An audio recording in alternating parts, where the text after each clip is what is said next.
Hi everyone, Paul at Magnitude again. We are taking a few moments to become familiar with the activity known as Security Compromise Verify. The objective here, or the purpose rather, is of the whole process is to support an information officer to take those first actions in order to assess whether a reported suspected security compromise is genuine or false. And as always, I encourage you to have first watched the other tutorial clips that precede this one, just for your improved general understanding around the system overall. We want, by the end of this short tutorial, for you to have a level of confidence in the purpose and the use of the Verify activity, and also to understand the workflow trigger, which occurs from the alert activity that was mentioned just in the previous video that we just finished. So we want you to understand that, and also to understand how you can use the two-part assessment process as you go through understanding whether or not this is a genuine or false alert. Right. Important to remember, we will keep reminding you that we do refer to features and tools within your system, and there is additional resources available for you at this site, at this link, in order to understand deeper about those functions and features. Okay, so as usual, I've moved into the environment, onto the app. I'm using web app, as I always do for the demos, and of course if you're on mobile you will have almost exactly the same experience. The activity that we're most interested in now is at this tile here, Verify, Security Compromise Verify. And just a moment to recap on the trigger. The trigger for this process is an automated one, in that the external party or internal party, but the party who has reported a suspected security compromise will have done through the mechanism which we demonstrated to you at the previous video, the alert video, and as a result of them doing what they have done there, the information has been moved by the system immediately into Verify. What this actually means at the so-called unresolved level is that you will never have an unresolved security compromise alert, because that information, that data is pushed immediately into Verify for you. So this is actually where you pick it up. So you will get a notification about a security compromise alert, and you will also get one around the verification process. Good. So in the event that somebody has reported a suspected security compromise alert, a notification will come up on your mobile app. A notification will come up here in the notification center of your web app, and also you will see a number here at unresolved. So there are therefore a number of mechanisms in order to get to the data that you need to see.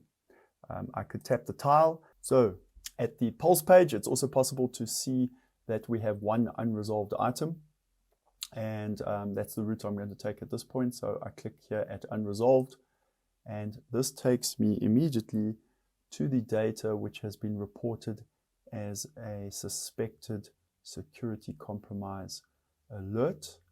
And my job as the information officer, in fact within the processes stipulated by the POPIA, is now to verify whether or not we have a real issue. The way to do that is, as the information officer here at this record, I move to this interface, the Verify form, little blue icon with a pen next to it, and I click. It's opening up my interface to engage. And what we have enabled for you is to do a level 1 or a level 2 verification. So level 1 is really quick and clean. The idea, some education information here, but at the actual form, the idea is just to record date and times, and at this moment in time, whether or not we have an incident at all, so it could be a non-incident, or whether or not we have a low, medium, high severity as we currently understand it. So idea being that we would just do a quick first cut understanding of the situation. Of course, if it's a non-incident, it's closed and resolved immediately. And having then spent some further time, we would come back and we would do a level 2 verification, which would be an update of whether or not now we may have discovered it's non-incident, or of course we may reset the severity and place for ourselves additional information.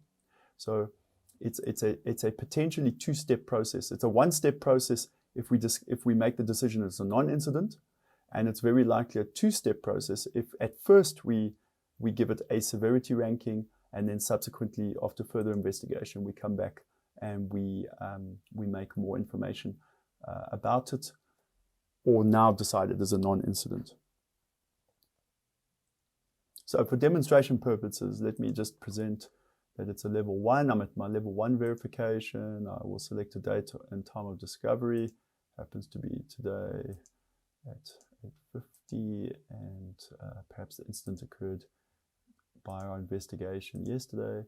And with the knowledge I have now, it's a low, and I will not bother with additional comments or anything. I submit.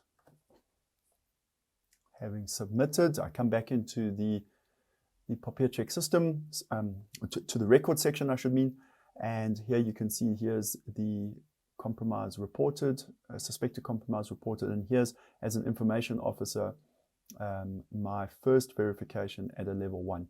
And I can go back into that exact same process and update it with a level 2 at any time once I've done a further investigation. All the tools and options here and so on are all as previously discussed, and also as per the functional and feature resources available to you in separate video clips inside the resources section. Good. What I may want to do, as usual, I may want to move into the action chat bar in order to collaborate with fellow information officers or the reporter of the problem.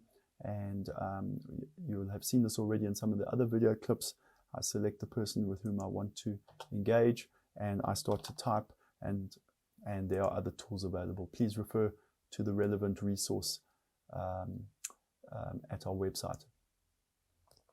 So, moving back,